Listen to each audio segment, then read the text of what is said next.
Hello, everyone. Uh, Welcome to the book discussion. But before we start, we need to make some technical announcements about how we will proceed today. Today, our session is really unusual. So we will have a bilingual conversation, and in order to listen conversation in Ukrainian or in English, you need to click on interpretation button that is located at the bottom of your Zoom window. Please click on the bottom on this button and choose the language, English or Ukrainian. So then you will be able to hear the translation. So now I'm giving the floor to Dr. Frank Sesson for introduction. Доброго ранку, доброго дня, добрий вечір. I'm pleased to greet you here at the third of our book discussions that are organized by the Peter Yatsik Center for Ukrainian Historical Research and the Canadian Institute of Ukrainian Studies Press. Our first two discussions were interviews with authors of books that were published by our press or in conjunction with the press in English and in the West. We are now turning to another format. In this case, we are turning to the publications with which we are involved in Ukraine. And we are dealing not with an author, but with a text by an author that appeared long ago in Yiddish and therefore was largely inaccessible to Ukrainian historians. I'd like to ask the director of our press, Dr. Markol Stek, to acquaint you with the series with which we are involved in Ukraine. Thank you very much, Frank. Greetings to everyone. I will say a few words in English, and then I will switch to Ukrainian if you allow me. I assume that the overwhelming majority of our participants and our viewers today do understand Ukrainian, and in any case, you can hear the interpretation of my words in any way. I would like to very briefly speak about the two publication series that are in one way or another associated with today's presentation. And one publication series is of the memoir literature, and the other publication series to which this particular book belongs is more specific. It is named Ukraine in Interwar Europe, 1921-1939. And I will speak a little bit more about this series now in Ukrainian. I will switch. Добрий день усім, добрий вечір. Вітаю. Я також не буду українською мовою повторювати це, що я сказав англійською, а зразу перейду до опису наших двох видавничих серій. Для багатьох з вас, можливо, це буде новина, що Канадський інститут українських студій є дуже активно задіяний в видання цих україномовних серій. Вони виникли із дуже великої потреби поглибити наше знання історії, модерної історії України, а специфічно історії ХХ століття, яка ще занадто мало відома і занадто поверхово відома майже усім нам. 2013 року виникла перша серія. Виникла вона у Львові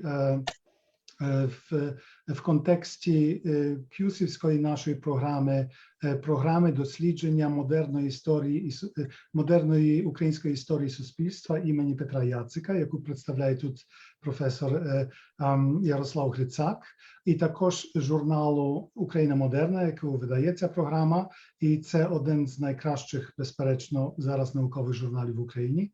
І ця серія мала на меті це, щоби крім суто таких наукових, можливо, часом сухих інформацій про українську історію ХХ століття, надрукувати, публікувати, знаходити або маловідомі, або зовсім невідомі, вперше відкриті матеріали іншого характеру, щоденники,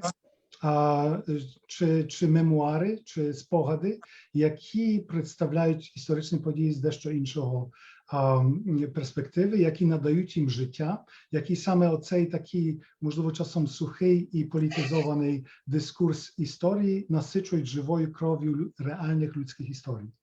Ми видали деякі дуже важливі вже книжки в цій серії. Я, скажімо, покажу вам і згадаю одну із них. Це щоденники Івана Лисака Рудницького. Як бачите, це дуже велика така книжка. І це абсолютно нове видання, чудове джерело знання про деякі ключові події української історії ХХ століття з перспективи одного із провідних інтелектуалів українських свого часу. Ми також видавали книжки, скажімо, дуже відомого, можливо, центральної постаті українського мистецтва Львова повоєнного часу Карла Звіринського, а також і інших, можливо, менш відомих, але не менш цікавих авторів. Це перша серія, яка саме започаткувала оцей видання базової літератури для кращого зрозуміння української історії ХХ століття. Друга серія, про яку я зараз скажу, це саме серія, до якої належить книжка, обговорювана сьогодні. Вона називається «Україна, Європа 1921-1939». Вона виникла 2017 року на основі дуже простого усвідомлення, яке, на жаль, дуже мало що усвідомлене загальним українським суспільством і навіть науковим суспільством. Усвідомлення полягає в цьому, що після поразки українських визвольних змагань 17-21 років українці стали найбільшою бездержавною нацією Європи. Українці в цей сам час стали найбільшою національною проблемою, зокрема Східної Європи, не лише для себе самих, але для всіх країн, які були навколо. Через це українці стали неймовірно важливим елементом європейської політики цього часу. І хоча справді дуже легко переконатися, що так воно було в реальності, історична наука сьогоднішнього часу ще не віддзеркалює цього знання. Цей аспект української історії дуже мало досліджений, цей аспект історії ще недостатньо зрозумілий. Тому троє істориків, Мирослав Чех, Оля Гнатюк і Ярослав Грицак, вирішили створити довгострокову програму досліджень і видань, які мають на меті саме представити матеріали, пов'язані із цією історією, а специфічно міжвоєнного періоду. Там вийшли вже надзвичайно важливі речі. Я згадаю, скажімо, два видання. Оце один із томів, тритомного видання в 4 книжках, забутого зовсім надзвичайно цікавого українського соціолога Ольгірда Іполіта Бочковського, який був тою людиною, яка створила демократичний вимір українського націоналізму, демократичний напрям українського націоналізму. Найновіша книжка чи видання із цієї серії – це двотомник про Карпатську Україну. Це також надзвичайно, це початок дуже великої нової напряму в дослідженнях української міжвоєнної, але не лише української історії, бо до великої міри вже декількох серйозних істориків висловилося з тим, що Друга світова війна почалася не з атаки Гітлера на Польщу у вересні 1939 року, але у березні цього року, коли за наказом Гітлера Угорщина заатакувала Карпатську Україну і анексувала Закарпаття. Це книжка документів з чеських і словацьких архівів, вперше опублікованих, а зараз готується наступне видання з польських архівів. Виходили ще інші книжки в цій серії, а зараз ми будемо говорити про книжку Рубена Фана, про єврейську автономію в Західноукраїнській Національній Республіці. І я передаю слово Ярославові Грицакові для представлення цієї книжки і проведення цієї дискусії. Дуже дякую, Марку. Вітаю всіх. Доброго ранку, хто слухає нас в Північній Америці. Доброго вечора тих, хто є в Східній Європі, зокрема, в першу чергу в Україні. Ми сьогодні будемо говорити про книжку Рубена Фана. Перш за все скажу, що ця книжка вийшла за підтримки Ukrainian Jewish Encounter, українські єврейські зустрічі, і також Ukrainian Jewish Encounter є співорганізатором нашої зустрічі. Я хочу подякувати директору видавничої програми цієї організації пані Наталі Федущак. Книжка, як сказав вже професор Френк Сиссон, появилася спочатку на ідиш в 33-му році. І вона не знана, власне, через цей фактор, через лінгвістичний фактор. І це те, що ми зараз можемо читати, це перша заслуга Асі Фруман.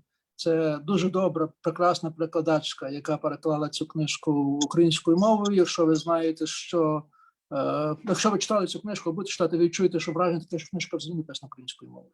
І просто я хочу окремо подякувати Асі за цю прекрасну роботу. А очевидно, ми сьогодні будемо пробувати новий формат, бо зазвичай ми інтерв'юємо автора книжки, і це якби та наша суть нашої дискусії.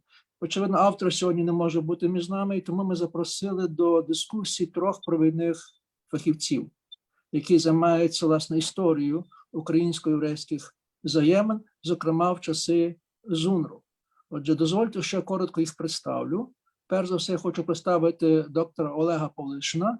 Це, власне, його ініціатива, його ідея видати цю книжку українською мовою. Олег є провідним фахівцем з історії ЗУНР. Я певний, що багато з вас його знають, його дуже добрі біографії Євгена Петрушевича. І він написав велику передмову, дуже фахову передмову до цієї книжки, де поставив цю книжку Рубена Фана в контекст сучасних дискусій, які ведуться в історії. Другим нашим учасником є професор Максим Гон з Рівненського державного гуманітарного університету. Тим, хто займається українсько-єврейськими стосунками, про пана Максима представляти особливо не треба. Згадаю тільки, що він є автор 4 дуже важливих книжок, помимо дуже багатьох статей і публікацій. І одна з тих книжок – це, власне, книжка про євреїв і ЗУНР. And last but not least, we have Professor Piotr Rubel from University of Toronto, who is leading specialist on history of Galician Jews, who authored many books, but one of them is actually a classic book. And this is the book that deals with the Jews in Galicia under Austrian Polish rule. It has been published initially in Polish and then translated in English. So I would like to welcome all of you. Я хочу привітати вас всіх і подякувати вам за згоду, що ви згодилися брати участь у цій дискусії. Дуже коротко про автора, бо поки ми почнемо, варто сказати про нього пару слів. Отже, Рубен Фан був особою настільки цікавою, настільки трагічною. Він народився у місті Старунь Богородчанського повіту і вже в дитинстві виявляв незвичайні таланти. Про нього говорили як вундеркінда. Він вільно вивчив і розмовляв декілька мовами. І вже в 13 років, тобто в підлітковому віці, вирішив, що він буде сіоністом, тобто єврейським націоналістом. В 19 років він одружився, приїхав до Галича і там став успішним купцем. Але попри то, він був такою особою дуже багатогранною. Він став літератором, писав вірші, літературу, етнограф. Мабуть, він найкраще знаний серед фахівців караїмів, історії караїмів, тому що він написав класичну книжку. Історія караїмів, мабуть, це провідний фахівець з історії караїмів. Взагалі, той, хто пише про караїмів, обов'язково знає про Рубена Фана. У 24-му році він, як сіоніст, виїхав до Палестини і заснував там одне з перших поселень галицьких євреїв у Палестині, але вирішив вернутися у Галичину у 25-му році. Він вернувся до Станіславова і там за 14 років загинув. Ми точно не знаємо коли, але з яких умов, але є дві версії. З одною версією його арештували радянські органи НКВД, і він або був розстріляний, або загинув в таборах. За іншою, менш правдоподібною версією, він залишився в Станіславові і загинув під час Голокосту. Він був битий в 44-му році. А фрагмент, який має особливе значення для нашої книжки, у 1918 році, коли ЗУН переїхала до Станіславова, Рубен Фан був секретарем Єврейської національної ради в Західноукраїнській Народній Республіці. І вартість цієї книжки, власне, полягає в тому, що це значною мірою його спогад, особистий спогад секретаря. І також він зберіг багато документів, які, на жаль, вже в нас немає. І це одночасно і спогади, і тверезий аналіз з тогочасних подій. Отже, наша дискусія буде з таким чином, що я буду питати кожного з наших учасників, ставити їм питання, і тоді ми перейдемо після цього питання до наших сесій, де ми можемо ставити питання з участі учасників, тих, хто нас дивляться нашу дискусію. Отже, моє перше питання. Книжка Рубена Фана вийшла у 1933 році у Львові в мові ідиш. І я хочу запитатися кожного з наших учасників, коли ви займалися історією українсько-єврейських польських стосунків цього часу? Чи ви знали про цю книжку? Якщо так, то коли ви вперше дізналися про її існування? Чи я міг би почати із професора Петра Врубля? Thank you very much. Please forgive me, I will talk in English. However, don't worry, there is a Russian saying illustrating my situation. Я как собака понимаю все, но говорить я не могу. So this is my situation in Ukrainian, hence, therefore, I will do this in English. About 6 years ago, Ukrainian scholars started talking about this book. Maybe 6, maybe 7, several years ago. And the Yiddish version was circulating on the internet. In my case, specifically, this was my colleague from the University of Toronto who told me about the Ukrainian version. I'm talking about Stephen Velichenko. So I started reading the Yiddish version, but then when I could read Ukrainian, I switched to Ukrainian. And so this is how I came to know about the book. And then Ukraina Moderna asked me to write a review, which will appear in the next issue of Ukraina Moderna. And hence I've read the book very carefully. And well, I hope I can. Thank you so much. Професор Максим Гон, коли ви дізналися про, чи ви знали про існування цієї книжки раніше? Включіть, прошу, свій мікрофон, якщо ваша ласка. Я прослухав, пане Ярославе, зараз моя черга. Так, якщо ваша ласка. Дякую. Я знаю про цю книжку дуже давно. Я не можу сказати, в якому році я про неї дізнався. Вона у бібліотеці Стефаника, у Львівській бібліотеці, в каталозі я побачив цю карточку. І у спецфонді тодішньому, тому що там в підвалі ліворуч був від входу, я кілька разів, що там намагався читати. Не скажу, що її давали там радісно вибігаючи і виносячи, але в принципі десь ще я був в аспірантські часи, це років 20-25 тому. І ви читали цю книжку, так? Ви знали про цю книжку? Фрагментарно читав, мій їдиш на той час був, ну, скажімо так, не ідеальний, ну, але якісь спроби там щось розгледіти, роздивитися, зрозуміти були. Вони дуже давні. Мені важко сказати, який це рік, ну, я думаю, років 25 тому. Ну, то це добрий, серйозний термін. Олеже, ти є ініціатором видання цієї книжки. Як сталося, що тобі прийшла в голову видати цю книжку? Ну, я дізнався про цю книжку наприкінці 90-х років у процесі написання дисертації. У мене був розділ українсько-єврейські стосунки під час періоду ЗУНР. І я побачив статтю Малицького в сучасності, 87-й рік, жидівська преса в Західноукраїнській Народній Республіці. І Малицький цитував ту книгу. І так досить видно, що і при тому таки не цитував фактичний матеріал. Пізніше, але він давав латинську транскрипцію назви книжки. І цю книжку цитував Матвій Стахів в праці Західна Україна, нарис історії державного будівництва. Він подав одну цитату. Тобто фактично фахівці, які займалися ЗУНР, майже не знали її. І пізніше Максим, до речі, Гон був моїм опонентом. Ми так під час захисту щось говорили про цю книжку. Він казав, що він бачив її і користався, що вона є в бібліотеці Стефаника. Я пізніше, вже в середині, може, в 2005 році пробував знайти її, і я не знайшов її. Тобто ту картку хтось вийняв. І то біда, чи картку хтось вийняв, чи взагалі сховали цю шуфлядку з позиціями по ідиш чи гебрайські тексти. І це є проблема, бо я так само думаю, що книжка мусить бути у Львові, але якщо її немає в каталозі, то як її знайти? Я ходив у закритий каталог, питав, але я попросив свого аспіранта, мене був аспірант Леон Коган з Ізраїля, попробувати знайти цю книжку в Єрусалимі. Він її знайшов і прислав її зображення першої титульної сторінки, і пізніше я вже за тим зображенням просили Владиславу Москлезі, вона знайшла її в Єрусалимі, і вона скопіювала. А далі вже було питання перекладу і таке інше. Тобто це, я розумію, що книжка важлива і що її треба обов'язково щоб перекласти українською, однозначно.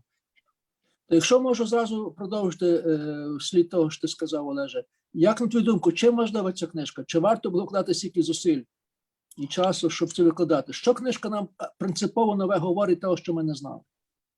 Ну, що ми знали про українсько-єврейські стосунки? Ну, я розумію, що і так само може говорити Максим, який писав свою монографію, дисертацію. Ми знали, що з яких джерел. Ми знали з української преси, яка дуже так фрагментарно, тільки переважно в позитивному тоні висвітлювала українсько-єврейські стосунки в часи ЗУНР. Ми знали з документів, бо дійсно є, Рубен Фан пише в своїй книзі, що добре було б знайти документи. Ті документи є, вдало в нас документи є, можна віднайти багато документів, ну не багато, але певний масив документів, і якраз показує проблеми, і ті документи співзвучні з тим, про що писав Рубен Фан. Проблемні документи, стосунки, там, репресії, конфіскації коштів єврейських середовищ. Це перше. І журнал «Хвиля». Так, незважаючи на те, що виходила друком у Львові, але вона давала інформацію про ситуацію, ну, дуже так цензуровану, про ситуацію на території ЗУНР, так? Але це були такі дуже фрагментарна інформація, а Рубен Фан показав реалії міського життя, і яке розкриває не тільки проблеми єврейської спільноти, а й проблеми міст, проблеми життя міст в Східній Галичині і, перепрошую, на території підконтрольній ЗУНР. І він багато чого пояснює. Він пояснює, чому, як вдалося українцям встановити владу в Східній Галичині. Адже ми знаємо, що переважна більшість в містах переважали поляки. І ми розуміємо настрої українських селян, які могли прийти в місто, але багато хто навіть з польських діячів того часу дивувався, як українцям вдалося цю владу встановити. І Рубен Фан це пояснює. Пояснює тим, що єврейська міліція, яка опанувала центри міст для того, щоб не було погромів, контролювати ситуацію, вона була тим чинником, який завадив польським діячам, польському активу, особливо польській організації військовій, яка мала свої осередки набагато серйозніші, ніж українські осередки в містах. І саме єврейська міліція на перших порах стабілізувала ситуацію, допомогла українській владі, а пізніше вже, ну, ясно, що українська влада прийняла адміністрацію, але не дати польському активу підняти повстання, так як вони підняли повстання у Львові, ну, допомогла саме єврейська міліція. І тому це кардинально міняє наші уявлення про встановлення влади, допомагає, ну, і проблеми життя міст, буденного, щоденного життя, цього ми мало знали, ми мали фрагментарні, а він показує загальну картину і картину таку конкретизовану з фактами, бо Рубен Фан, так, він написав цю книгу на підставі спогадів, але він дійсно, як написала газета «Хвиля» в рецензії, книга-документ. Тобто він фактично мав перед собою документи і їх фактично озвучував у своїй книзі. Документи в нього збереглися, і єдине, що яка доля тих документів, він мав всі листи, всі жалі, всі скарги до Єврейської національної ради в Станіславові, і на підставі тих документів він відтворив загальну картину. Дуже дякую. Professor Rubel, may I ask about the value of the book? What does the book tell us that we didn't know from the other sources? Well, I would say there is nothing completely new. There is no real surprise in the book. But yes, it did develop our knowledge in this field. And to me, there are two or three basic issues. First, he shows, at least as I understand him, he shows that Jewish-Ukrainian relations worked on two levels. There was the governmental level, and ZUNR's government did its best to establish good relationship with the Jewish community. And on this level, these relations were good.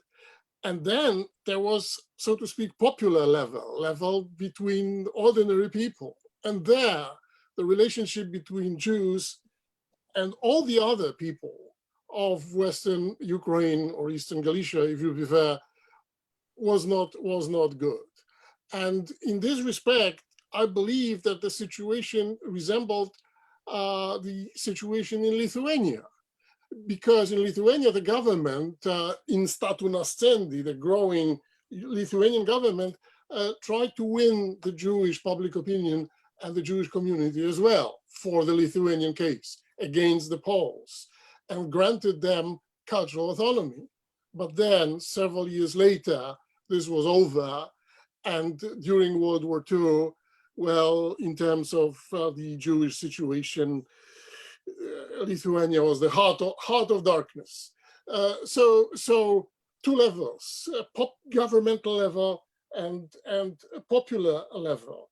Now, I start my review for Ukraina Moderna with this, that there was maybe not a legend, this is too strong, but there was a kind of a general opinion that Western Ukraine, Zunr, was a kind of peaceful island in terms of Jewish life, right? That there were terrible pogroms in Galicia, in Western Galicia.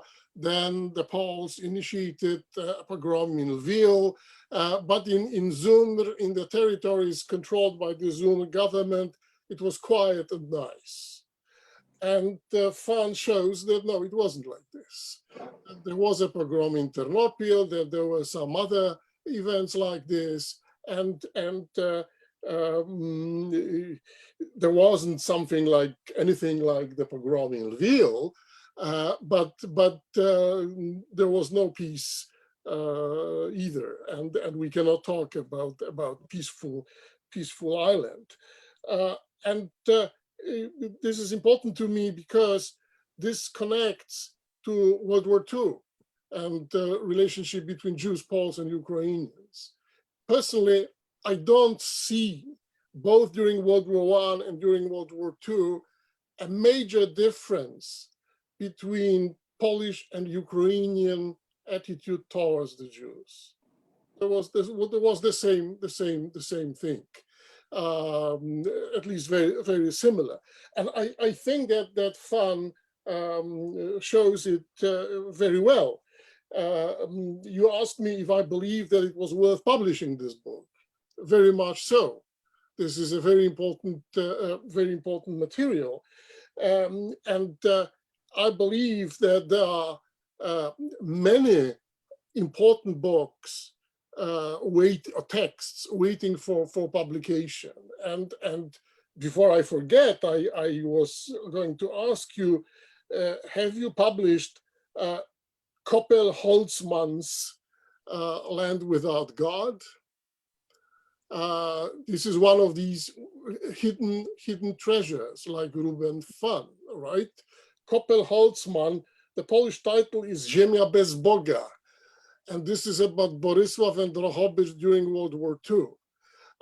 During 50 years that I am working on Polish Central European history, I've read a lot of books on the Holocaust, but Holtzmann's Ziemia bez Boga, Land Without God, is one of the most powerful, terrible books.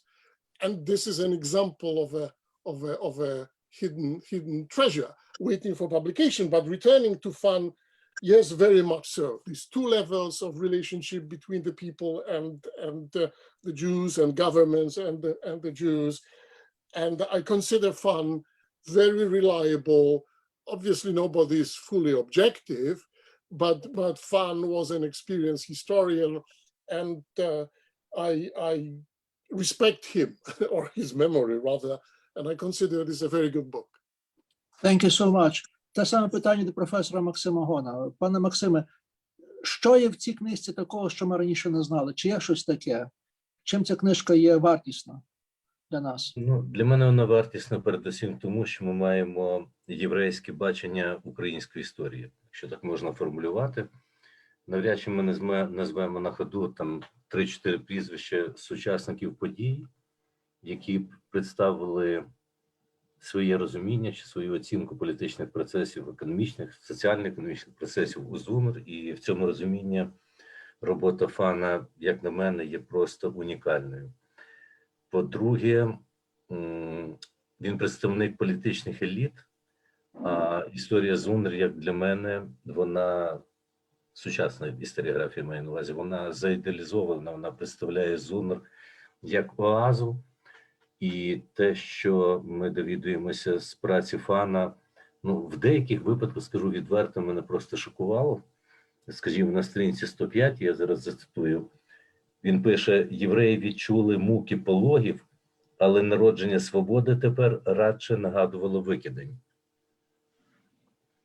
Я не можу згадати, щоб в сучасній українській історіографії хтось так категорично написав про долю, якщо не всіх національних меншин у ЗУНР, то євреїв.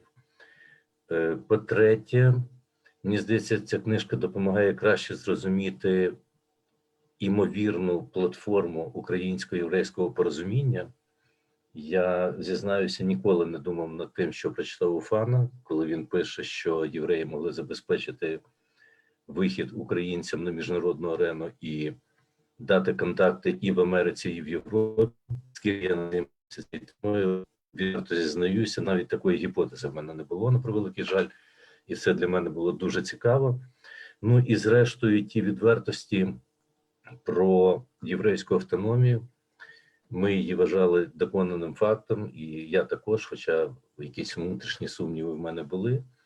Коли ми читаємо Фана, ми розуміємо, що ідея була красива, спроба досягти це порозуміння було красиве, ну, але реально далі красивих слів і красивих намірів не пішли. І остання моя теза – це те, що сказав пан Олег.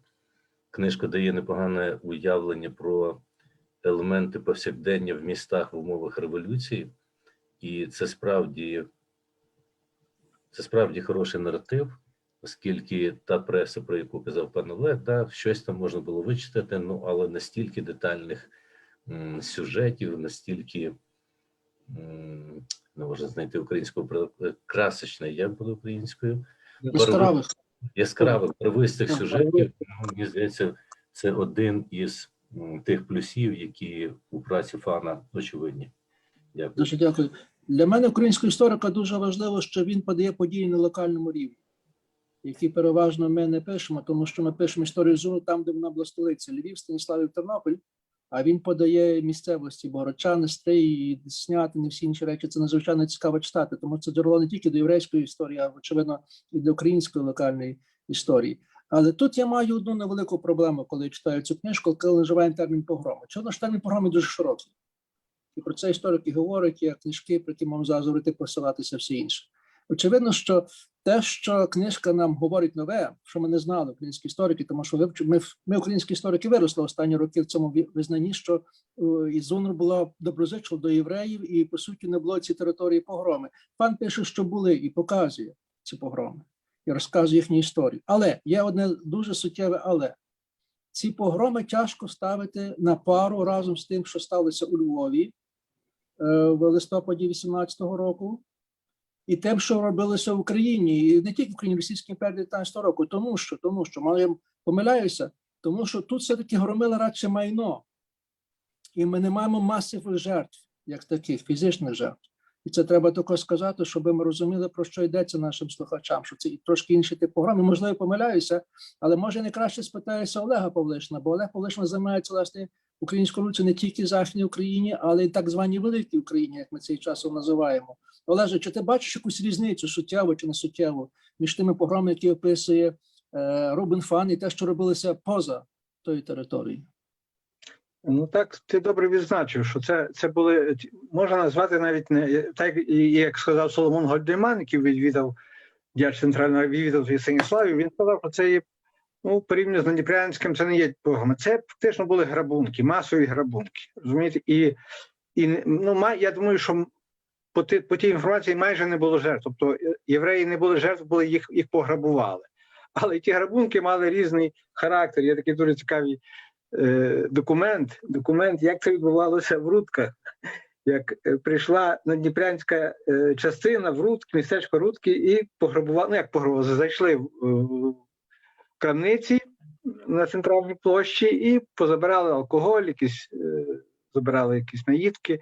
І пізніше кожен цей власник крамниці написав скаргу до повітового комісаріата, зробив перелік забраного алкоголю і попросив відшкодування. Так? Тобто це такий позитивний, трошки, знаєте, але те, що дійсно, про те, що пише Іфан, ситуація в Тернополі, де фактично цей масовий грабунок був спланований, тобто це він відзначає, що прийшли одночасно, селяни під'їхали під місто з підводами, тобто це була якась така спланована акція. Так? І він говорить про нас до життя. Ну і ті всі кривди не тільки обмежувались погромами, були факти конфіскації коштів, коли приходили, українська влада запровадила гривню. Гривню купці-підприємці не хотіли приймати, то українські, ну, переважно це військові, коменданти, приходили до єврейських купців-підприємців, вимагали примусово обміняти австрійські корони, віддати, а їм давали гривню. Тобто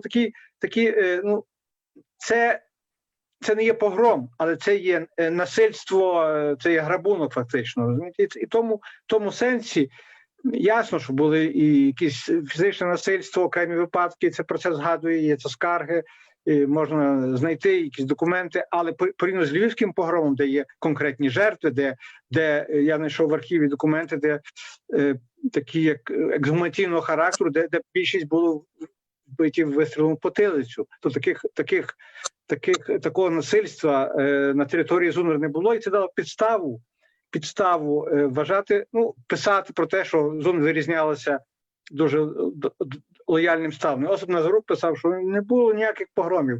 Але що важливо, відзначив Василь Кучапський, що він звернув увагу, як українська влада реагувала на тих винуватців таких дій, насильницьких дій. Дуже різко карала, і це ставлення центральної української влади і влади такої місцевої в окремих випадках, яка дуже стала на захист євреїв, вона показала, що євреї тому і творили оцю пізніше єврейський курінь в Тернополі. Тобто маємо випадок, що було розуміння того, що ці погроми не до порівняння з погромами в Надніпрянщині. І ще було порівняння, ще один момент, який ми забуваємо, практики російської влади, які були застосовані щодо євреїв в період російської окупації Галичини. Російська армія прийшла під гаслом Галичину, щоб ми прийшли вас освободити від німців і жидов.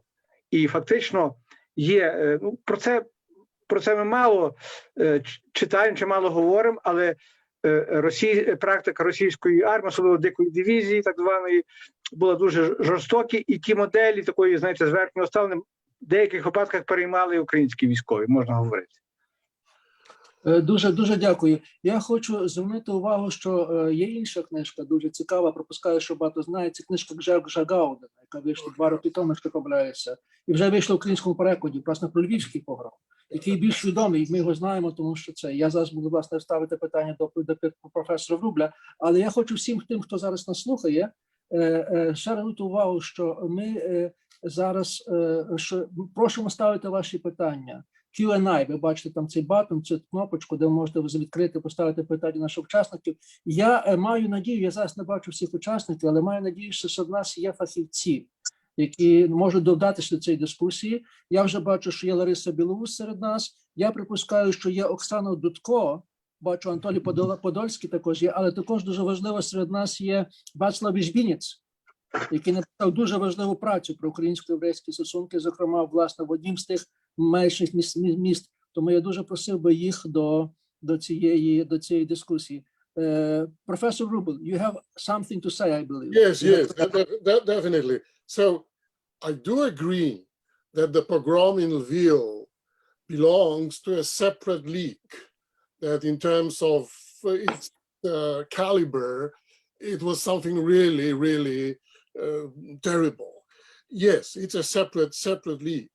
However, as far as this violent events are concerned, don't you think that the situation in Western Galicia in late 1918 resembled the situation in Zundr in 1919? Or in other words, we know from literature very well, and it was very well documented, that there were quite numerous pogroms, anti-Jewish violent events in Western Galicia in the late fall 1918. This is very well described. My point is that what happened in Zundr and what was described by Fan resembled these events in Western Galicia in terms of, modus operandi, in terms of peasants' involvement in this. So in other words, leaving Lviv aside as a special category, I don't see a real difference in terms of anti-Jewish attitude in Western and Eastern Galicia. And I don't believe in a kind of a border between Western and Eastern Galicia in this sense. However, there is another thing that we missed or neglected up to now, and this is one of the most important issues in the book. I was waiting patiently, but I'm afraid that we could skip it. The issue of Jewish neutrality, okay?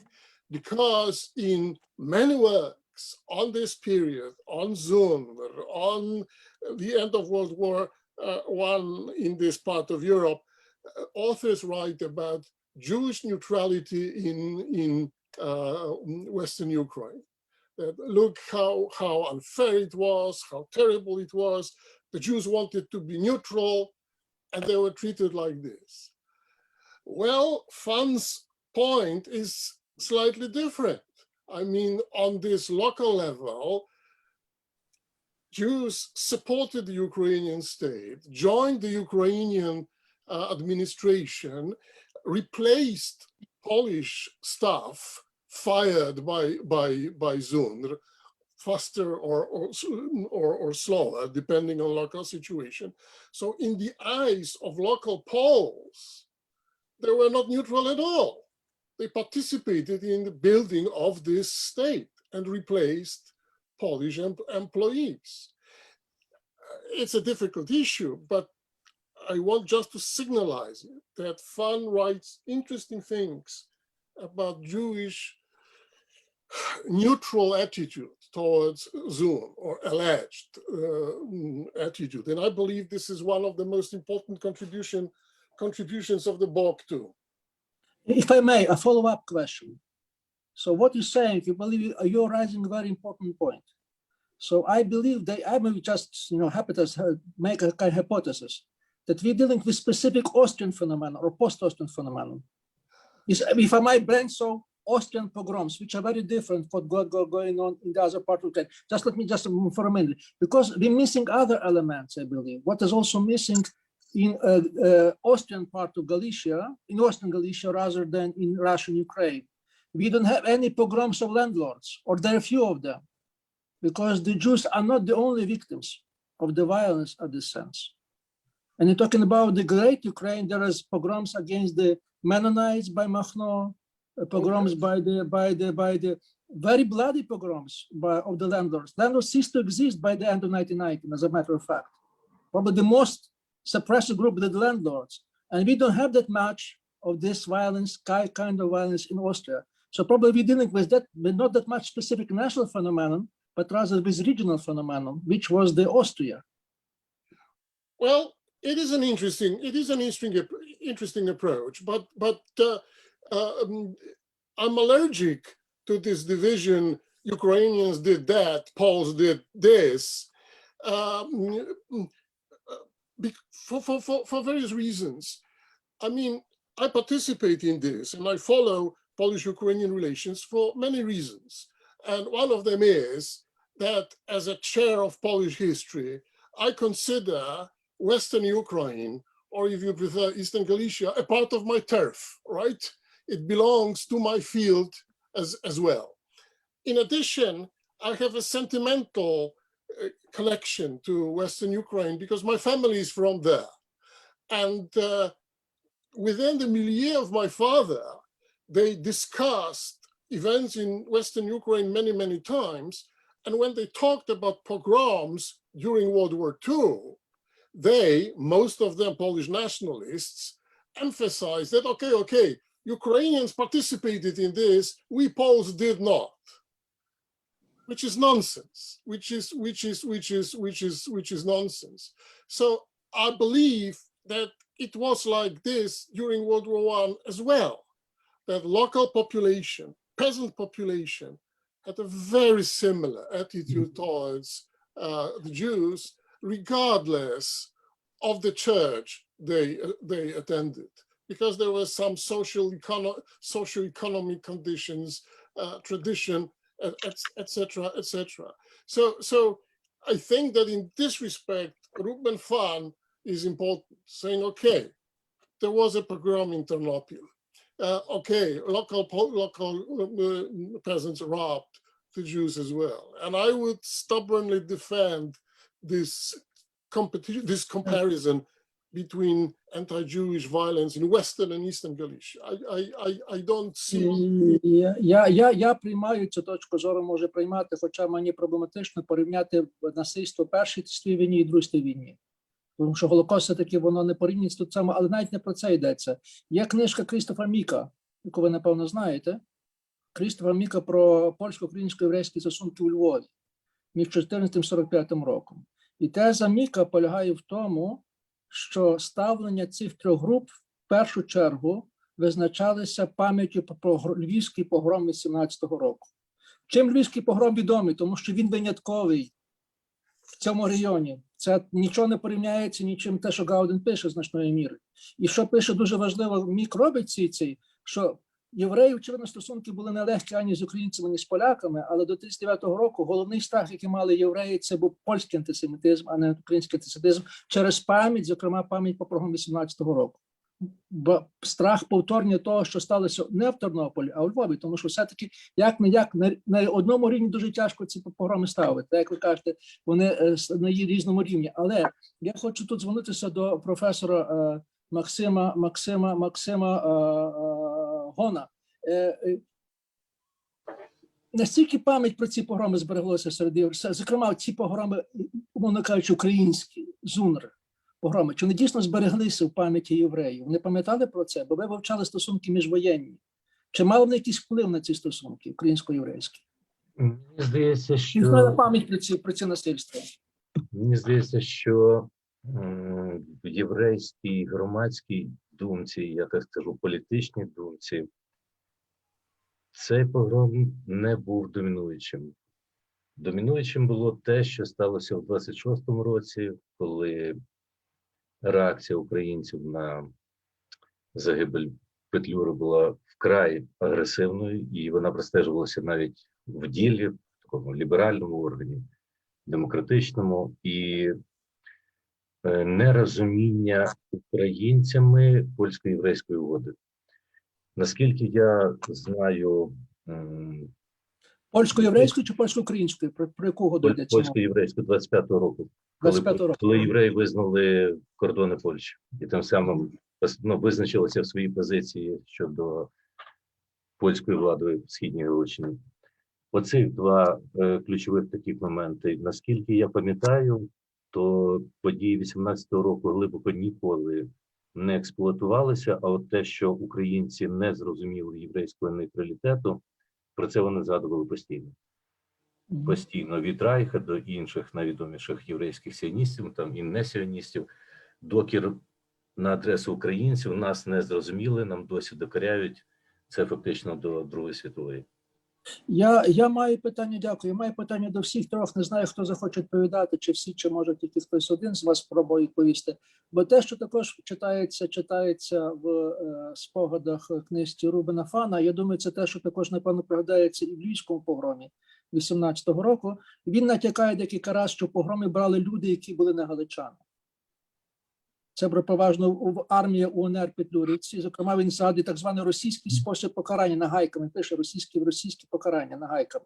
От. Також виглядає це, що очевидно одна з тих версій, яка є, що очевидно, що Львівський погром значною мірою ініційований солдатами Галлера, які не були галичанами також. Чи це ця інтерпретація має якийсь сенс, чи не має цей сенс? Тобто, можна кажучи, яке є співвідношення місцевих локальних чинників, очевидно, що вони є, і зовнішніх чинників. Чи можемо говорити про локальні чинники, ігноруючи зовнішні чинники? Хто би хотів відповісти перший на це питання? Чи взагалі хотів відповісти? Прошу. All right. Можна я? П'ятий, професор Рубель. Тоді Олег Павлишин. Thank you. Well, there is no doubt that the outsiders did a lot of terrible things, right? And the most famous unit is the Haller army. Well, no doubt about it. But we have to be cautious about this because it happens too frequently when we talk about history and violence that we say, okay, these were the other boys coming from outside, right? Leaving aside the fact that everything was connected there very, very closely.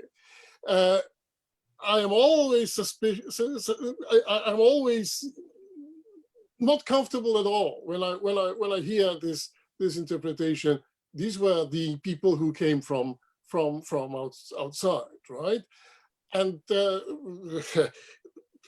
I remember numerous discussions about Snyder's book. This is this approach, right?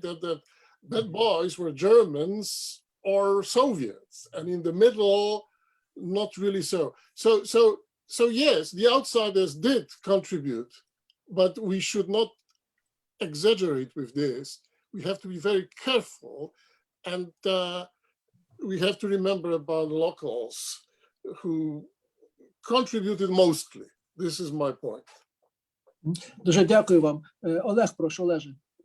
Я думаю, треба тут враховувати чинник такий, чинник локальний, загальний, тому що вояки чи мешканці тих міст, які там могли чинити насильство, вони передбачали, а що буде після війни, що буде далі, і треба жити з цими людьми, і тебе будуть знати твої дії, тобі запам'ятають про це, і про це писали. І тут треба брати не тільки насильство щодо євреїв, а навіть насильство щодо поляків, тому що ми маємо переклади, це польська преса про це писала, так? І маємо переклади інтернування польського активу, так? Польський актив був інтернований, і це почалося вже наприкінці листопада, був поміщений навіть концтабори, так називали це концтабори, і тому, щоб, в принципі, такий превентивний захід, так?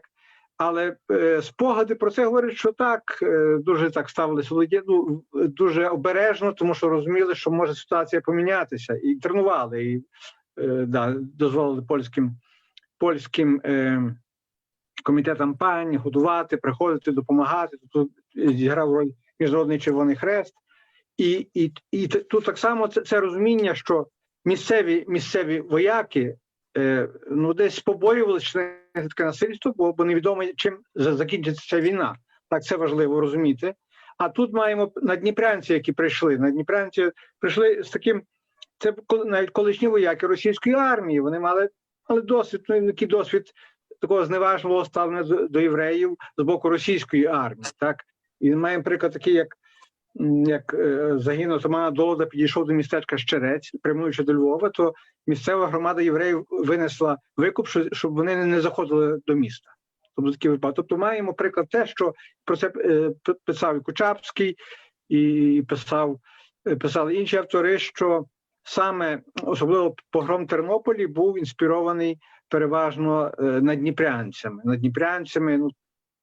Там навіть йшлося, що навіть якісь і поляки чи росіяни брали участь. Тобто, це неможливо перевірити, так? Але той чинник і подібно, коли йдеться про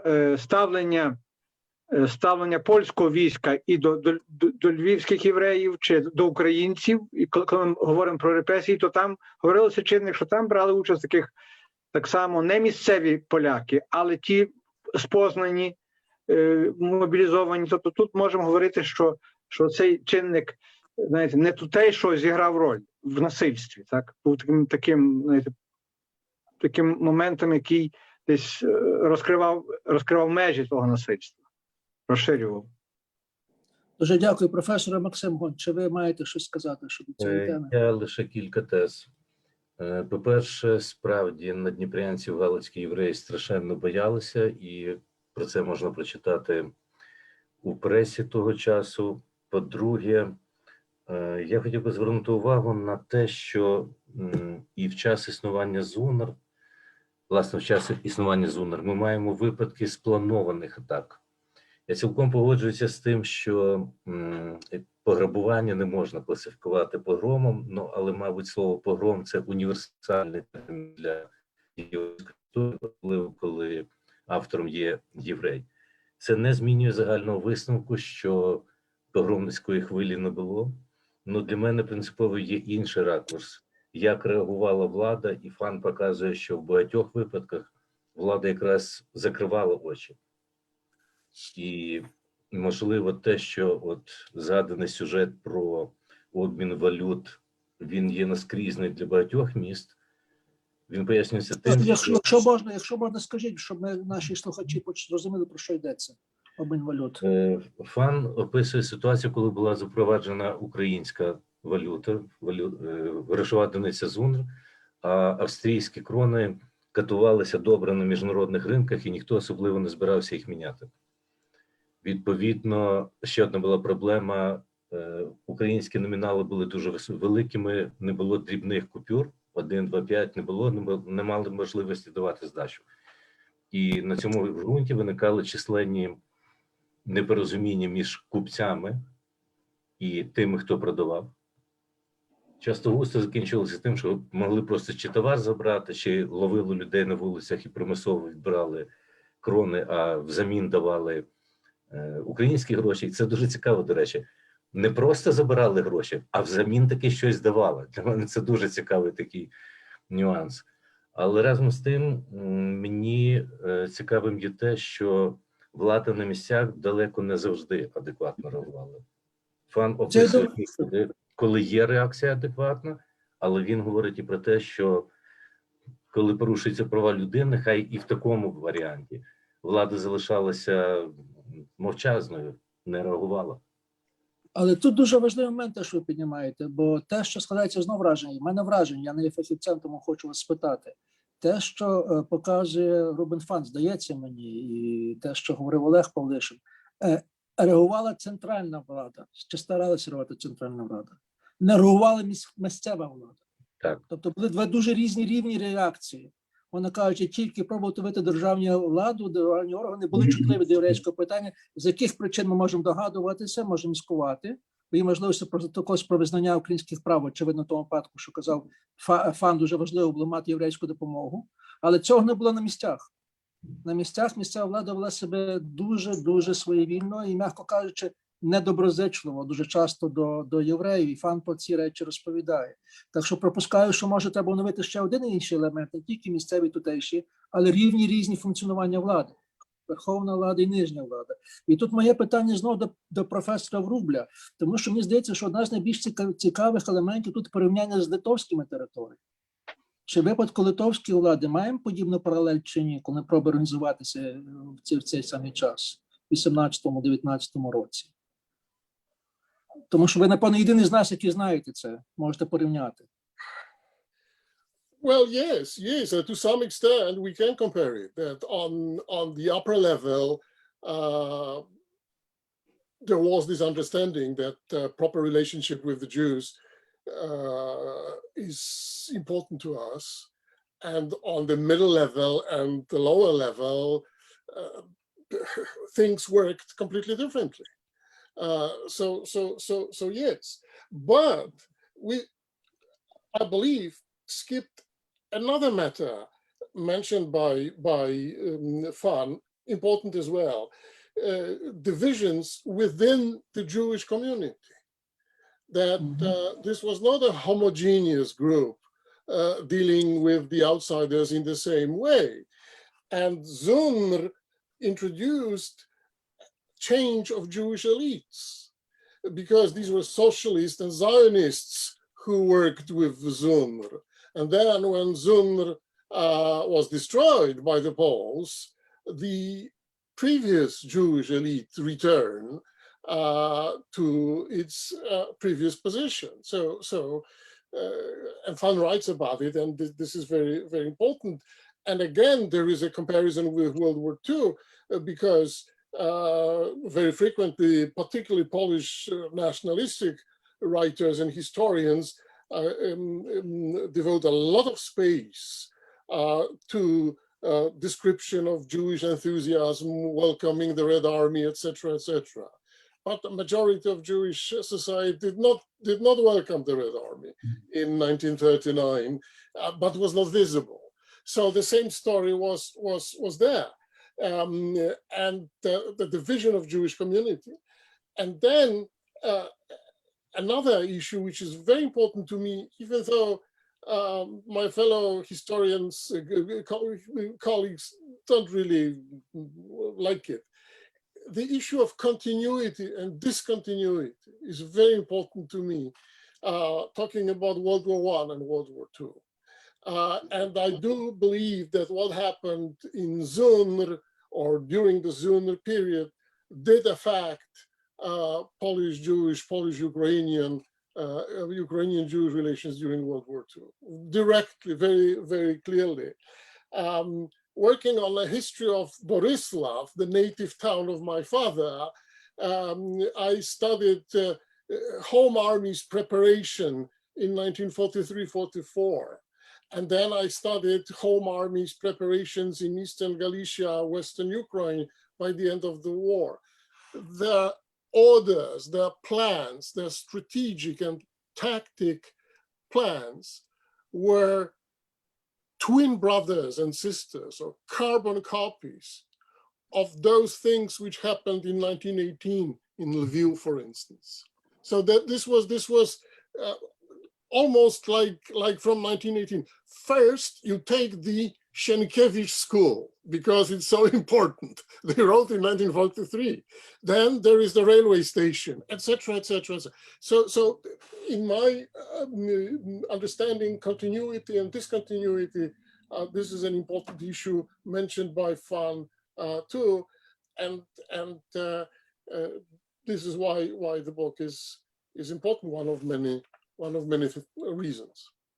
Тому що підняли дуже важливу тему, що дійсно зв'язок дуже важливий. Ми часом забуваємо, що між цими подіями всього 20 років. І переважно дуже багато людей середнього, старшого віку були молодими і дуже добре пам'ятають це. І часом не потрібно повторити цю ситуацію. Але це ситуація не тільки, очевидно, Галичини, але всього того регіону. Тому що вони дуже пам'ятають те, що робилося. І це, якби, мовно кажучи, була повторна репетиція. Зробити ті речі, не зробити ті речі. Але Sometimes the same guys. Same. Там час так. І ми маємо українську випадку, можемо цитувати, знаю, хто це були ті самі ці люди. Ми знаємо, тому що вони були 20 років, коли кінчалася війна, мали 40 років, коли була Друга світова війна. Ми це дуже добре пам'ятали. Але наш час, на жаль, бігає до кінця, і маємо ще питання. Я хотів би поставити таке заключне питання до всіх, до вас, що Рубен Фан, чим важлива ця книжка? Рубен Фан аналізує в першу чергу питання нейтралітету. Він вважає, що головним заслугою чи головним винаходом Єврейської національної ради було те, що не поставили питання нейтралітету. І він вважає, що це, напевно, те, що це в нам полягало, головне значення Єврейської національної ради, що вона поставила питання нейтралітету євреїв у воєнних конфліктах. І він це в кінці пише як такий голодний позитивний настрій. І коли я це читаю, знаєте, маю перспективу майбутнього, то я думаю, що насправді навряд чи тут можна про якийсь певний успіх. Знаєте, це радше можна сказати тими словами Тревельяна, як Тревельян сказав про революцію 48-го року. It was turning point where history failed to turn. Що це поворотна подія, яка не стала поворотною подією. Отже, мені це цікаво вас почути, якщо можна сказати, що цей принцип нейтралітету, не те, що він був, чи то, що він був працюючий чи не працюючий, думаю, що він не спрацював, очевидно. Але чи цей принцип нейтралітету, який стала єврейська громада, Єврейська національна рада, чи він дійсно мав якісь значення для майбутніх стосунків? Чи була пам'ять про нейтралітет, чи його аналізували, чи його вживали в інших територіях, на інших місцях? Оце я хотів би від вас почути. Прошу вас, хто би взявся на це відповісти? Пане Максиме, прошу. Дякую. Мені здається, треба розглядати стратегію євреїв у ЗУНР в трошки ширшому дискурсі і говорити про стратегію національної меншини в умовах військових конфліктів або становлення держав і військових конфліктів. На тлі того, що знали вже галичани часів Першої світової війни, скоріше за все, у євреїв просто не було іншого вибору. Як національна меншина, вони не могли зробити ставку на одних чи на других. Для мене це є очевидним, і, можливо, Фан передає, як ми кажемо, куті меду, коли каже про унікальність цієї стратегії. Чи далася вона в знаки, чи вона щось принесла в майбутньому?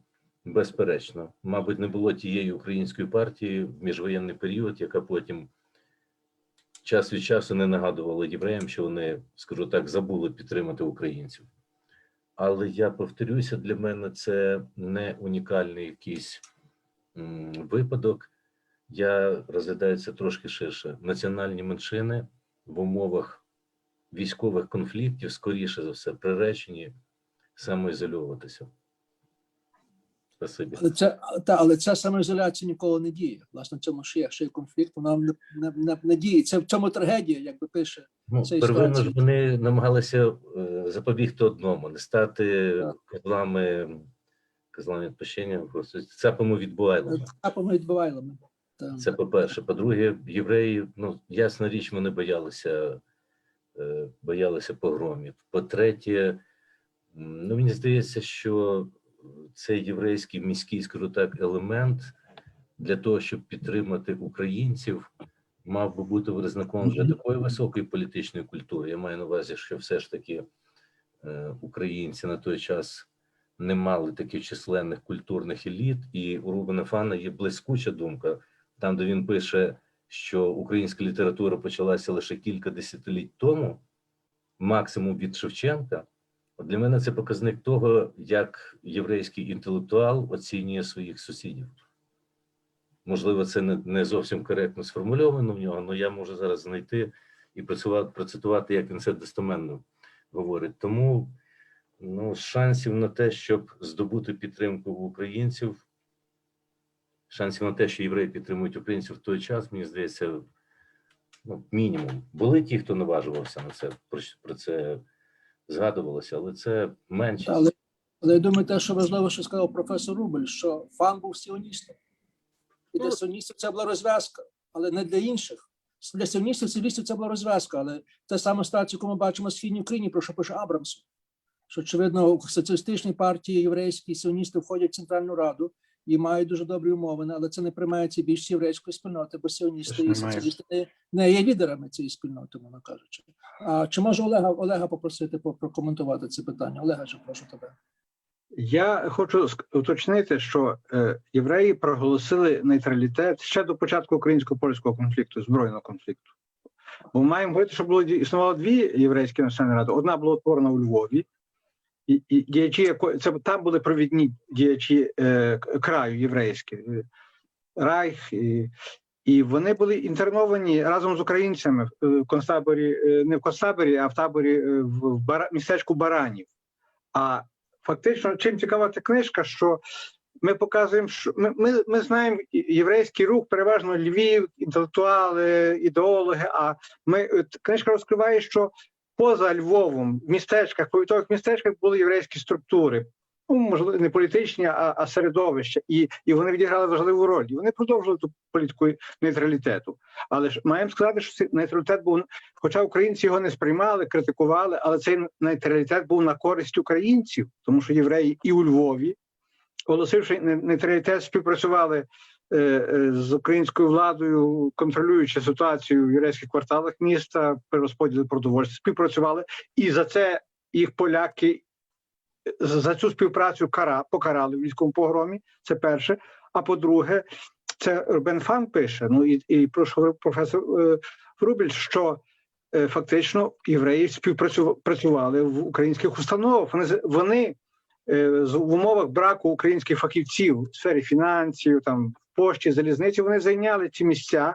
І Рубен Фан підкреслює, що це було завдяки нейтралітету. Він казав, що якби євреї відмовилися від праці в українських установах, то це було порушення нейтралітету. Тобто це цікава теза Рубена Фана, що співпраця євреїв в українських установах – це є ознака, це є свідчення нейтралітету.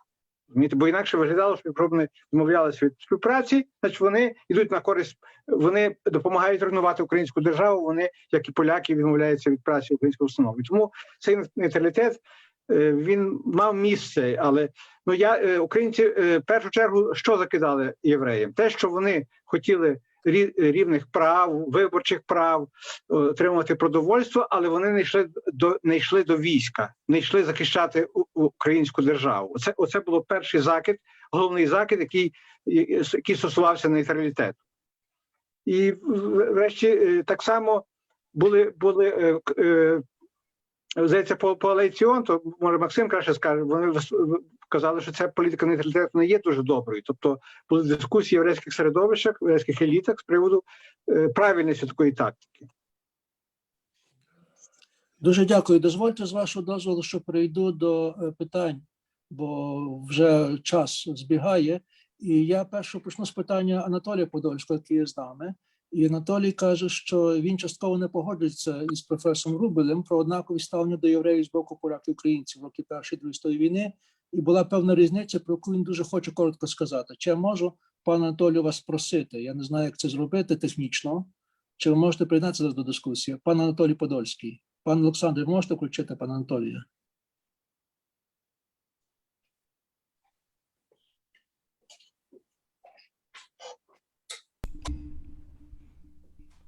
Поки пана Азеця відповідають. Так, є пан Анатолій Подольський. Пан Анатолій, можна вас коротко для дискусії? Дякую дуже, що включили мене. Це так складно. Радий всіх вітати. Я там вже написав просто, але дуже лапідарно скажу. Абсолютно ми можемо, от колеги професору Рубелю, те, що він... Я там писав вже, я думав, що не дасте слово, то я вже написав.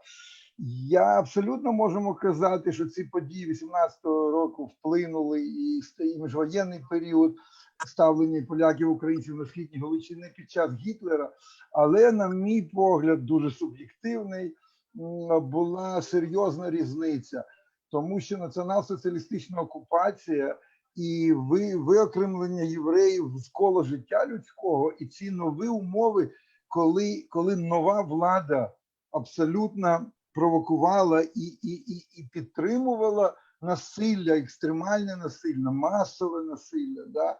І вбивство людей. Це не були пограбунки, да? Це було тотально, це була частина ендльозингу, да? Частина final solution, того антилюдського остаточного розв'язання єврейського питання, якого не було в період 18-19-го. Ось. І це нова ідеологія, да? Нова ідеологія, яка була реалізована на практиці. Да? Оця расова ідеологія, придумана інтелектуалами, англійцями, французами в 19 столітті, як Бачковський писав, на практиці була зреалізована націонал-соціалістами. І в цьому різниця, я б хотів підкреслити, ми можемо казати про типологію особливості, але це не була копійована точна ситуація. І те, що пан Ярослав казав, і пане Пьотр, про покоління, да? Безумовно, да, про покоління Першої світової, Другої, добрий ремарк писав, да, і всі писали, безумовно, але якщо ми аналізуємо склад каральних підрозділів СС і Вермахту, да, зокрема підрозділів Айнзац-команд, Зондеркоманд, групи С, яка була там на Східній Галичині, а потім на Поділлі, а потім у Києві, а потім у Харкові, да, ми маємо казати про виконавців, да. Ті виконавці часто густо були 19-го, 20-го, 21-го років народження. Їх командири, їм було 35-40 років, а виконавцям було 20 років. І виконавці, які вирісли на пропаганді, я кажу про німецьких виконавців. як той же Джон Пол Хімка, якого важко звинувачити в якихось, який пише про колаборацію. Все, він колись нещодавно ми змогли, він сказав, вся ця колаборація польсько-українська в умовах нацизму і Другої світової війни, і історичний контекст подій Голокосту, так, але без ініціативи націонал-соціалістичної Німеччини, без наказів з Берліну, без цих німецьких каральних підрозділів СС, німецьких військових підрозділів Вермахту, німецької поліції, ці речі місцеві, ну, не були б такими, так? І ті виконавці виявилися кінні учасниками Першої світової війни. Молоді люди, які виросли під пропагандою націонал-соціалізму, вони це робили. І безумовно, антисемітизм, про який от зараз і Максим казав, і Олег, і всі мої колеги, антисемітизм той часів Першої світової, антисемітизм міжвоєнний, польський антисемітизм, український антисемітизм, нема куди дітись, він був, да? Але без патронату націонал-соціалізму це було щось виключено, це було щось, я б не робив пряму тягнення. Оце Дякую дуже.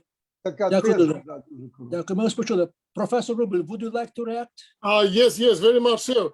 You're absolutely right that the Nazis created the context, and this was decisive. And I didn't talk about this because it looks obvious to me, but I am saying that even if World War I scenario appeared by the end of World War II, and the Home Army commanders really wanted to have it, so regardless of Nazis, Soviets, etc., I believe there would be a Polish-Ukrainian war over Western Ukraine, over the border.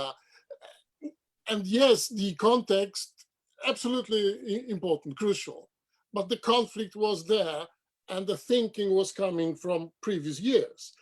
But I would like to connect this to the previous question about this Travalians question or Travalians point of no return. The Jewish Council, National Council, was a major achievement. There is no doubt about it, and a major contribution. In my opinion, however, the point of no return was earlier, before 1914, before the fall of the Habsburg Empire. After the fall of the Habsburg Empire, things were kind of in motion, moving towards something. And with the Jewish Council or without Jewish Council, the situation did not return to the best scenario, best situation which existed there in Galicia before 1914.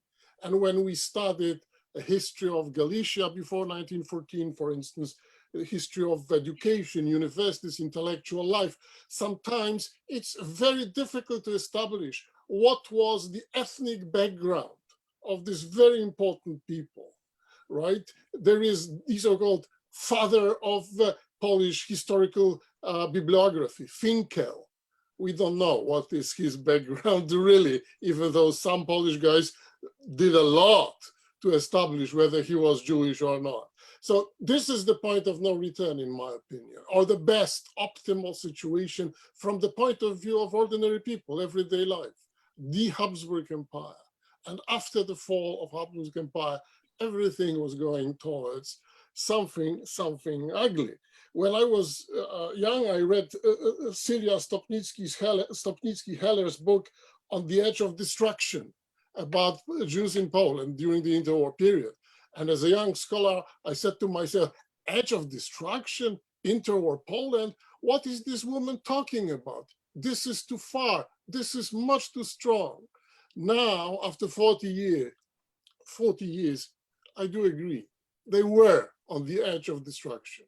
And they reached this edge of destruction by the end of World War I, directly after World War I. And this is why we have to analyze this carefully. And this is why Ruben Fan is so important. And Mark Twain said, history does not repeat itself. history rhymes. History rhymes, and it did rhyme. And finally, the last word, sorry for this, but Kuchapsky was mentioned here several times. And this is a very nice paradox. I like paradoxes too. Kuchapsky was clearly strongly anti-Polish. And he wrote that, okay, those terrible Poles with their National Democrats, index, they were so nationalistic, too bad from our point of view. And we Ukrainians were more to the left, socialist, too bad we didn't have our index, our nationalists more powerful, more numerous, then the situation would be different by the end of World War I, after World War I. So this is complicated, but continuity, divisions within the Jewish society, different strategies. Galicia had the largest number of assimilated Jews. Let's use this word, assimilated. I know it's a problem. Some scholars believe that about 10% of Galician Jews were assimilated to the Polish culture, at least partially. Is this a potential different scenario than Zionists or Mizrahists? Yes, it is. Yes, it is. Thank you. Дякую. Я зараз подивлюся, по черзі питання буду задавати, почну з легших питань, хоча не знаю, чи вони легші. Йдеться про конкретні питання. Чи хтось може сказати про роль Ернста Брайтера? Тут його помилково називають представником польської меншини, хоча я знаю, що він, здається, був все-таки поляком єврейського походження. І він був дуже, співпрацював дуже з українцями, ще часів Франка, що я знаю. Прошу, Олеже. Ернест Брайтер, роль Ернеста Брайтера. В умовах, коли Українська Національна Рада закликала поляків, євреїв направити своїх представників до Української Національної Ради, то відмовилися і поляки, і євреї, але Ернест Брайтер, який мешкав у Відні,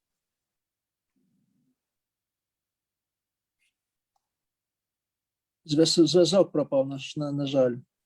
Ми не маємо добрий зв'язку з Олегом зараз. Давайте поки що перейдемо до іншого питання, почекаємо, поки відновиться цей зв'язок.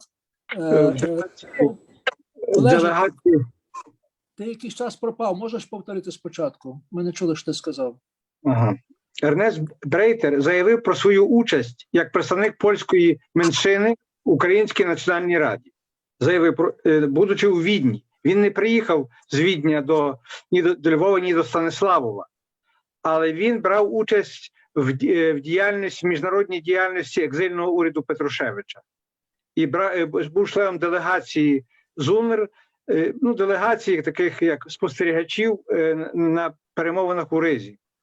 І він був дорадником уряду Петрушевича, але він допомагав в еміграції, але був прихильний до української справи, і дійсно мав досвід співпраці ще з австрійського парламенту, але він не був в Станіславі. Дуже дякую, Олеже. Я дивлюся, що є питання, яке я можу навіть відповісти.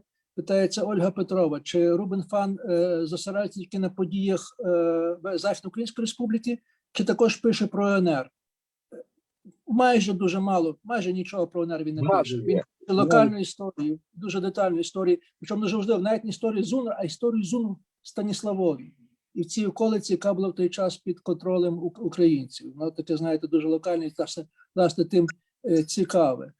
Пані Лариса Білоус з Едмонтону питає, чи існують плани переводити української мови спогади Моше Зільбельфарба і Адама Ревуцького, міністра єврейських справ УНР. Вони теж написані їдишем, переведені англійською мовою, але маловідомі і малодоступні українськомовним дослідникам. На мою думку, це було прекрасно доповнення спогадів Фана. Дякую, пані Ларисі. Думаю, що ми візьмемо це до уваги, коли будемо далі розвивати цю свою програму. Я маю ще одне питання, але це питання чомусь до мене.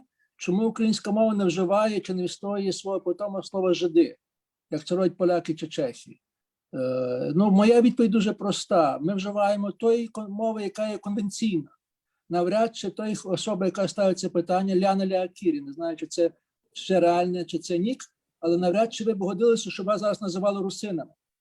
Хоча в польській мові, єврейській мові, в ідишу вживання русини було нормативне, так само, як було нормативне вживання жиди. Нормально ми вживаємо того терміну, який нас просять вживати, який є реальним, бо все-таки мова це є певна конвенція. От я не бачу поки що питань, які стосуються конкретно нашої теми. Можливо, хтось із наших учасників хотів би задати один одному питання, або сказати щось те, що ми досі не говорили в нашій дискусії. Можливо, ми пропустили якийсь важливий момент обговорення книжки Рубена Фана, і може почав би з Олега знову. Олеже, прошу. Я би хотів то питання, яке ти піднімав стосовно різниці в ставленні до євреїв з боку центральної влади і з боку місцевої влади. Дійсно, треба відзначити, що Рубен Фан насамперед, коли говорить про негативне якесь ставлення, він говорить про місцеву владу, місцевих повітових комісарів, міських комісарів чи місцевих військових комендантів, які були дуже жорстко ставилися, а натомість центральна влада, це діячі Української національної ради, це уряд. Вони, по-перше, мали досвід позитивної співпраці євреїв в Австрійській державній раді під час виборів. Так, це перше було дуже важливо. Вони розуміли, що єврейські діячі будуть прихильні українській справі, мають на це свої мотиви, але також вони прекрасно розуміли важливість вирішення єврейського питання для міжнародної репутації Західноукраїнської Народної Республіки. І тому вони дуже коректно відповідали на всі скарги, старались як і з свого, як кажуть, становища в Станиславі, тимчасовій столиці, ставити дійсно питання, допомогти якось, вони не могли на місцях карати винуватців, але принаймні вони зверталися, і це Рубен Фан відзначив, дуже видно з його тексту, позитивне ставлення центральної української влади до вирішення єврейського питання, і так само з огляду на допомогу, і це так само, що говорив Максим, цінність книжки, вона мало знайомий аспект впливу і Єврейської національної ради в Станиславові, а також її делегації у Відні на міжнародні чинники, вони мали своїх представників на мировій конференції в Парижі, і це дуже важливий момент, який мало знаний. І ця книжка якраз відкриває вона нас спонукає навіть шукати документи і в Відні, і в Парижі. Це важливо. І ще таке питання, яке, хотів би сказати, що з приводу видання, так, дійсно, це дуже добре, цей проект був зреалізований, і ми всі тішимося з того, але свого часу я завинив, бо обіцяв видавництво «Дух і літера» підготувати, написати вступ до книжки Соломона Гольдельмана. Він були такі листи про те, що пише Фан, він писав, опублікував у Відні листи єврейського соціал-демократа, листи з Галичини. І, в принципі, я користаюсь з них, покликаюсь на них, але це пізніше вийшло окремою відбиткою, варто було б їх перевидати, і вони, в принципі, десь співзвучні з текстом Фана, і вони доповнять загальне розуміння тої ситуації, яка йшла з боку єврейського лідера Надніпрянщини. Дуже дякую. Я перед тим, ніж передам слово, я хотів би просити Марка Стеха подивитися на останнє питання Христі Нори, бо вона питає, де можна знайти цю книжку. Як можна цю книжку придбати, і чи сесія буде записана? Так, вона записана, потім вона доступна на Ютубі. Не лише це, але я зараз вставив в наш чат 2 линки. Книжка є зараз на дуже обмежений час на знижці на 25%, так що якщо замовляєте скоро. А також кілька разів була згадана книжка Василя Кучапського. Англомовне видання цієї книжки також є зараз на дуже обмежений час на знижці на 25%. Якщо ви зайдете в чат, там зразу є линк, де ці книжки знайти. Тоді я попрошу також пана професора Максима. Професор Френк Сиссон хоче щось сказати зараз. Прошу вас. Я мушу сказати, я, на жаль, ще не прочитав книжки, мушу признатися до того, але одна річ, що мені цікава, чи він розрізняє до якої міри містечка і села. То значить, я би уявляв, що абсолютно ситуація була інакша для українців і для євреїв в містечках, десь в Рогатині, десь в тих містечках, де була причина казати, що українська громада розуміє, чому треба дійти до Сходу і отримати підтримку від євреїв. Натомість в селах, де головна йшла боротьба про землю, було мені мало правоподібне. Ну, то є одне питання, до якої міри то є відзеркалені в книзі, і він так вважав. А друга справа була, доволі вже був помітний відсоток євреїв-поміщиків до 14-го року. До якої міри, власне, ті соціалісти, зіоністи єврейські, чи він реагує на ту ситуацію суспільну, в якій ситуації євреї є, як пануючі вже в декотрих околицях Галичини. Потім я просив на кінці, що я би мав слово на самому кінці, але то дійдемо до після нашої дискусії. Ну, я тільки можу коротко відповісти на це перше зауваження, те, що я читав. Отже, він каже, що це було кейс by кейс. Зокрема, він згадує одну ситуацію, коли місцеві селяни, українці, поставили ультиматум проти євреїв, що ми негайно покинули село, як можна швидше. Але це він згадує, не по-моєму, тільки один випадок. Він брає як випадок, але це не може ще про щось більше загальну тенденцію, але, можливо, помиляюся. Я попрошу пана професора Максима Гона про свій кінцеві зауваги. Чи є щось, що ви хотіли сказати або запитати, або не згодитися з тим, що було вже сказано, пане професоре? Спасибі, пане Ярославе. Я хочу процитувати те, що для мене, як для людини, є принциповим. Це буквально 2 речення. По-перше, після резолюції, яка була прийнята у Львові, Фан пише: у міжнародному праві таке, мабуть, сталося вперше в історії, щоб одна з груп населення, знаходячись у зоні війни, проголосила нейтралітет.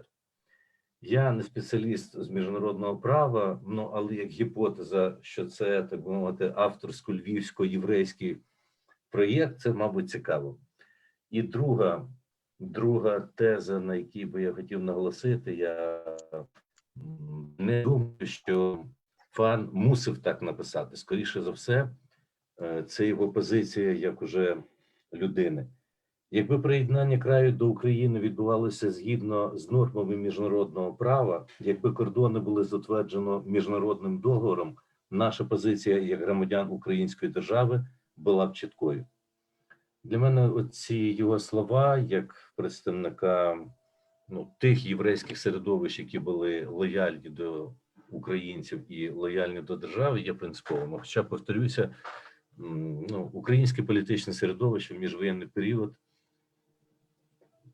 практично не згадувало, що були українці там з коаліціону чи єврейських соціал-демократів, які схилялися і вимагали навіть від сіоністів і ортодоксів підтримати українську державу. Дуже дякую. Професор Врубел, may I ask you for a final comments, if I may? Well, thank you very much for inviting me to this meeting. To some extent, I feel like an outsider, but to some extent, like an insider. and I'm very grateful that you take me as an insider. I wish all the best to the publishing team of this series. This is a great series, and I have read several books published by you. So please keep doing this. I also reviewed Boczkowski's monumental work, and I think about it. I mean, you ask questions which are very important, not only historically, but nowadays as well. Boczkowski was born a Pole. His brother was a Catholic priest. He was a Pole until his late 20s. And there is a huge book, 3 volumes, 2 parts, each volume, right. And I didn't find there an answer about the trigger. What did trigger this intellectual change of Boczkowski? What exactly made him a Ukrainian outside of Poland, in Bohemia? So anyway, your series helps me to understand the entire complexity of Ukrainian history, West Ukrainian history, and Fan's book is really good. I recommend it to everybody, and translate it into English, please. Translate it into English. This would be a great contribution, because many specialists in Jewish history in the so-called West did not read Ukrainian, and they did not read Yiddish, right? So publish an English version of this book and continue your precious series. And thank you again for inviting me. Дуже дякую. В тому тоні подяки хочу також подякувати пану Олександру Панкеєву, який забезпечив нам добру технічну якість цього всього. Дякую, пану Олександру. А також нам перекладачу Павлові Грицакові, який перекладається вже 1,5 години. Так, і я хочу дати слово, подякувати всім нашим учасникам, і тим, що виступали, і тим, що писали свої питання. Я думаю, що дискусія на загал була цікава. Я думаю, що тон дискусії був досить, скажімо, такий гострий. І це дуже добре, я бажаю. І я хочу дати слово для заключного оголошення пану професору Франку Сишну. Прошу вас, пане професоре. Я також би хотів подякувати всім. То є наша честь, що ми можемо допомагати виданні і одної серії, другої. І, очевидно, в тій біді, що ми мали останнього року через ковід, ми мали декотрі плюси. Я думаю, між ними той Zoom, що до великої міри є для нас утруднює життя, але також дає можливість, як ми бачили сьогодні, що міжнародно ми можемо зібратися, поговорити, і навіть через нашого перекладача різними мовами. І я є дуже радий, бо це розширює, я бачу так наші можливості. I'd also like to announce the next of our book discussions, which will occur on the 11th of June. And this for us of the Yatsik Center is particularly important. I will show you here volume 1 of Hrushevsky's History of Ukraine Rus, and Markostek is showing you volume 2, which is in our series of 12 books as we have published them, the last to come out. We have now completed the entire translation with all commentaries and bibliographies of Hrushevsky's History of Ukraine Rus. This was a project that the late Mr. Peter Yatsik, Petro Yatsik, very much believed in, that the Yatsik Center had as its mandate. We believe we have not only carried on a translation, but also a major research project, and that we have also shown how Hrushevsky and now the English edition of Hrushevsky gives something to the development of scholarship today. Now, we will be doing a number of discussions of the Hrushevsky project. We will be inviting back many of our editors, scholars who have worked on the project. There should be now a whole history of the project as an international scholarly adventure. We could not have presumed when we began this work that the world would change so that Ukraine would be included to the degree it was, and scholars in Ukraine, for which we are very grateful. Our book discussion will be without Hrushevsky's presence, as you would guess, but at least we can be sure that many of those who will be listening will have read Hrushevsky in one of the editions. I understand that for contemporary Ukrainians, at least some of Hrushevsky today is a little difficult to read even in the original. They might like comparing it at times to the English. But above all, we want to turn to the issue of the first cycle, that is volumes 1 to 3, the period that deals with what we now usually call as Kievska Rus, Kiev Rus, was not so determinedly at all times in Hrushevsky's time, and to see this period of antiquity and the Middle Ages, what Hrushevsky brought to its study, how it fit in the formation of national history. And as well, of course, this also deals with, because of Hrushevsky's political and cultural role, with the formation of the modern Ukrainian national movement and ultimately states. Will be honored at this discussion that we will have three major scholars of this period who will take part in the discussion. Chris Raffensperger of Wittenberg University, who was a consulting editor of the volume. Paul Hollingsworth, who has written an extremely interesting introduction on how slowly the scholarly field has reoriented from seeing this history as the history of Russia to being the history of Rus or Rus-Ukraine. And Talia Zayats, a scholar of the younger generation, working on gender history and other histories of this period. And we'll be asking them to be, we hope, celebratory to a degree, but critical as well as discussing of what the significance of this project would be. So I ask you to please join us on the 11th of June on our next book discussion. Thank you. Я хочу ще раз всім подякувати учасникам, всім нашим тим, які працювали над цією організацією цієї зустрічі, супроводжували її. Хочу сказати, що відео із нашої зустрічі буде доступно на сайті СІУСу, Канадського інституту українських студій, а також на нашому сайті Україна Модерна, так що прошу відвідувати і один, і другий сайт, зокрема тому, що побачите наші оголошення про наші наступні зустрічі. І на цьому хочу вам побажати гарної вихідних днів і, як кажуть наші друзі, північноамериканці, be positive, stay negative. Всього вам найкращого. Всім благ, щасливо вам. Дякую.